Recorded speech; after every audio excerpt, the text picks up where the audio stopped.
వస్తుంది. అండ్ మైకి ఐకి మాత్ర పెడుతున్నాం.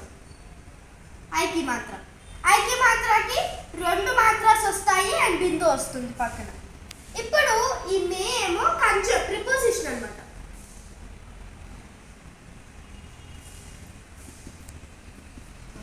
ప్రిపోజిషన్ దీని మీనింగ్ వచ్చేసి లోపల.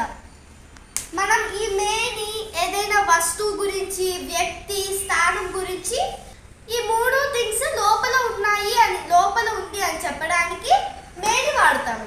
సపోజ్ ఫస్ట్ వస్తువు టోకరీ మే ఫల్ హై అంటే బాస్కెట్ లోపల ఫ్రూట్స్ ఉన్నాయి. ఇక్కడ మనం లోపల వాడుతున్నాము, హిందీలో మనం మే అని వాడతాం.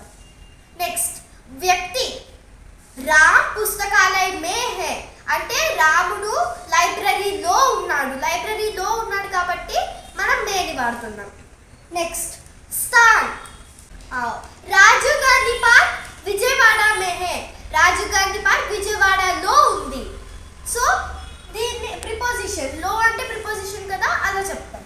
నెక్స్ట్ మైని ప్రనౌన్ అంటాం. ప్రనౌన్ని హిందీలో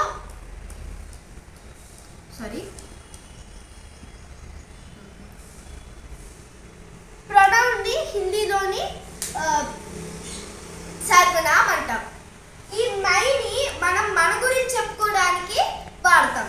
మై సెల్ఫ్, నా గురించి చెప్పుకోవడానికి మై వాడతాం. Suppose my Ladki who, my 10 సాల్ కి హూ అని చెప్పడానికి ఇలాంటి సెంటెన్సెస్కి మై వాడతాం. మే అంటే ఇన్సైడ్ అంటే లోపల. ఇప్పుడు ఈ మేని వాడిన కొన్ని సెంటెన్సెస్ చూద్దాం. ఫస్ట్ టోకరీ మే ఫల్ హై బాస్కెట్ లోపల పండ్లు ఉన్నాయి. ఓకే. నెక్స్ట్ రామ్ పుస్తకాలయ మే హై రాముడు లైబ్రరీలో ఉన్నాడు, లోపల ఉన్నాడు కాబట్టి మే వాడతాం. మే.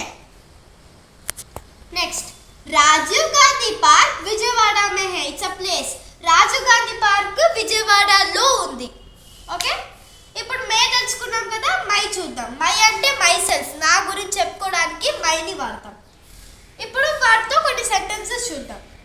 మై లడ్కీ హూ నేను అమ్మాయిని. నెక్స్ట్ మై ఖానా ఖాతీ హూ నేను అన్నం తింటున్నాను.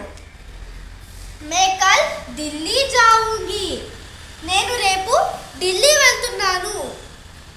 నా గురించి చెప్పేటప్పుడు మై వాడతాము, ఇన్సైడ్ గురించి చెప్పేటప్పుడు మే వాడతాము. ఇప్పుడు ఈ రెండితో ఈ రెండు వాడిన ఒక 2 ఉన్న సెంటెన్స్ ఒకటి చూద్దాం. మైకి ఐకి మాత్రం పెడుతున్నాం, మేకి ఏకి మాత్రం పెడుతున్నాం. కానీ రెండింటికి కూడా బింది అనేది ఉంది. సో ఈ బింది అనేది చాలా ఇంపార్టెంట్. మీకు ఇది బాగా అర్థమైంది అనుకుంటున్నాను ఫ్రెండ్స్. నేను ఇంకొక వీడియోతో మళ్ళీ మిమ్మల్ని కలుస్తాను. ఓకేనా? See you.